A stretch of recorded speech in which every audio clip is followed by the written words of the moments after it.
ये है SD वरिष्ठ माध्यम स्कूल बहादुरगढ़ और यहाँ पे हमारे जो टीचर हैं जो बच्चों का भविष्य बनाते हैं, जो बच्चों को तराशते हैं, उनको पत्थर से शंकर बना देते हैं, वही टीचर आज हमारे सामने। और सभी के चेहरे पे एक मुस्कान, और मुस्कान हो भी क्यों ना, क्योंकि इनके पढ़ाए हुए बच्चे बहुत ऊंचाइयों को छूते हैं। कोई DC बनता है, कोई SP बनता है, कोई डॉक्टर बनता है, कोई इंजीनियर बनता है, और उसी बनाने के पीछे इनका एक हाथ है। और इसीलिए कहा गया कि भगवान के बाद अगर कोई भगवान है तो वो शिक्षक है। शिक्षक का कोई मुकाबला नहीं कर सकता, क्योंकि शिक्षक के पढ़ाए हुए बच्चे प्राइम मिनिस्टर बनते हैं, राष्ट्रपति बनते हैं, न जाने क्या क्या बनते हैं। धन्य है ये टीचर जो मेरे सामने बैठे हुए हैं, क्योंकि इनके तरह से ये बच्चे हमारे देश का नाम रोशन करेंगे। और मैं एक बार फिर दिखाऊंगा इन टीचरों को मुस्कुराता हुआ चेहरा। देखो चेहरा मुस्कुरा रहा है, और मुस्कुराए भी क्यों।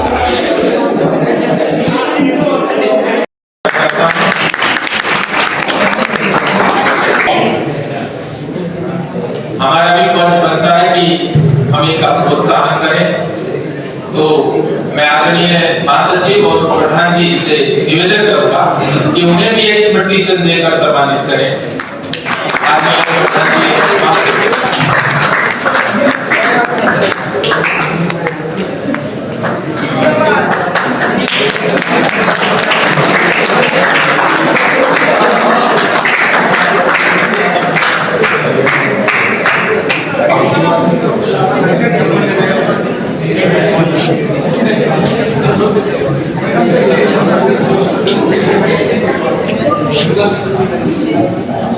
प्यारे बच्चों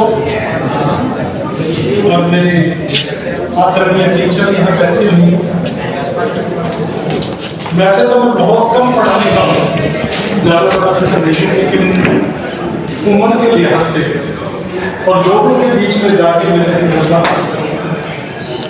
सबसे बड़ी चीज मैं सब यही कहूँगा पहले कि किसान जिस वक्त खेतों में जाता है तो किसान के हाथ के अंदर हल होता है, उसके हाथ में बीज होता है।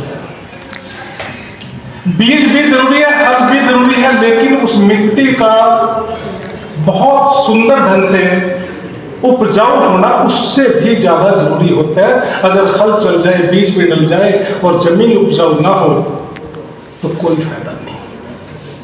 तो इसी तरह हमारे टीचर्स हमारे मतलब की जगह एक बड़ी मेहनत बच्चों के ऊपर करते हैं, क्योंकि वो अपना ज्ञान रूपी बीज आप तक देते हैं। आपको वो जमीन, अगर आपने उसको सही से ग्रहण नहीं किया, सही से ना सुना, तो आपने देखा होगा कि कुछ बच्चे रिजल्ट आते ही रोने लगते हैं कि हम तो फेल हो गए।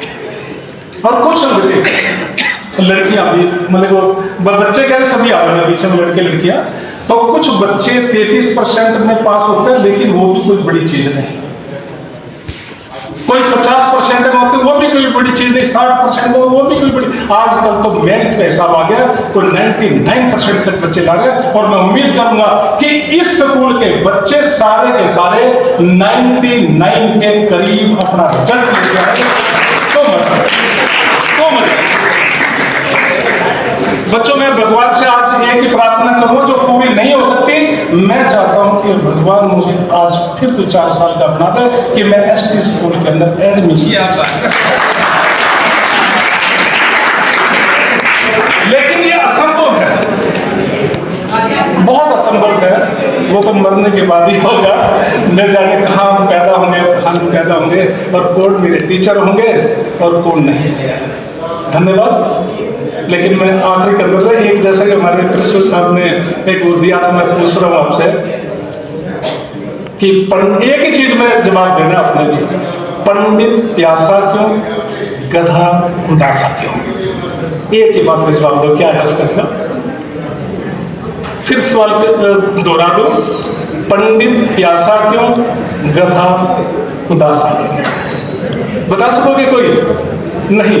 तो मैं ही जवाब दे दूं तो लोटा ना था, क्योंकि पंडित के पास अगर लोटा होता तो वो पानी पी लेता, और गधा अगर लोट लिया होता तो उदासी खत्म हो जाती। क्योंकि गधे का लौटना जरूरी है और प्यास के बुझाने के लिए लोटा जरूरी है, क्योंकि जरूरी है हर जगह टूटियां होती है, ऐसा जरूरी। धन्यवाद।